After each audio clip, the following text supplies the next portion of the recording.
বন্ধুরা, চলে এসেছি আমি সেই আসহাবে কাহাফের গুহাতে। আপনারা দেখতে পাচ্ছেন এটাই সেই গুহা, যে গুহাতে 7 জন যুবক 309 বছর ধরে ঘুমন্ত ছিলেন আল্লাহ তাআলার নির্দেশে। এবং সেই রাখালের কুকুরও এসে ওনাদের সাথে ছিল। তা আপনি দেখতে পারবেন এই জায়গাটাতে আমাদের কোরআন শরীফে বর্ণিত করা আছে যে এভাবে কুকুর এসে বসে তার পা রেখেছিল।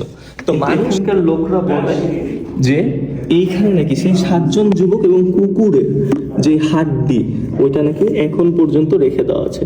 এটা এখানকার লোকেরা, এখানকার গাইডরা বলে। বন্ধুরা, ঠিক এই জায়গাতে সেই আসহাবে কাহাফের 7 জন যুবক ঘুমিয়েছিল মহান রব্বুল আলামিনের নির্দেশে। এবং এই জায়গার বর্ণনা কিন্তু আমাদের কোরআন শরীফেও দেওয়া হয়েছে, এবং আমাদের কোরআন শরীফের সূরা কাহাফ এই জায়গা নিয়ে লেখা হয়েছে। এবং এই জায়গার যে বর্ণনাটা দেওয়া হয়েছে একদম হুবহু মিলে যায় কোরআন শরীফের বর্ণনার সাথে। এই জায়গাটি আমি আপনাদেরকে দেখাই কিভাবে মিলে।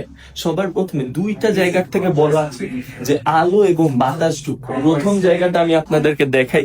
এবং বন্ধুরা, আপনারা কি জানেন আমাদের ধর্মে ইনশাআল্লাহ কথাটি কিভাবে এসেছে? একবার এই জায়গা নিয়েই হযরত মুহাম্মদ সাল্লাল্লাহু আলাইহি ওয়াসাল্লাম কথা বলার সময় ইনশাআল্লাহ বলেননি। তারপর আল্লাহ তাআলা ওনাকে কি শিক্ষা দিয়েছিলেন আপনারা জানেন? না জানলে আমার সম্পূর্ণ আসহাবে কাহাফের এপিসোডটি দেখুন ইউটিউব চ্যানেলে। এই জায়গা নিয়ে এবং এই সকল ঘটনা নিয়ে সবকিছুই বলেছি আমার ইউটিউব ভিডিওতে। আমার আসহাবে কাহাফের ইউটিউব এপিসোডের লিংক দিয়ে দিচ্ছি কমেন্ট সেকশনে।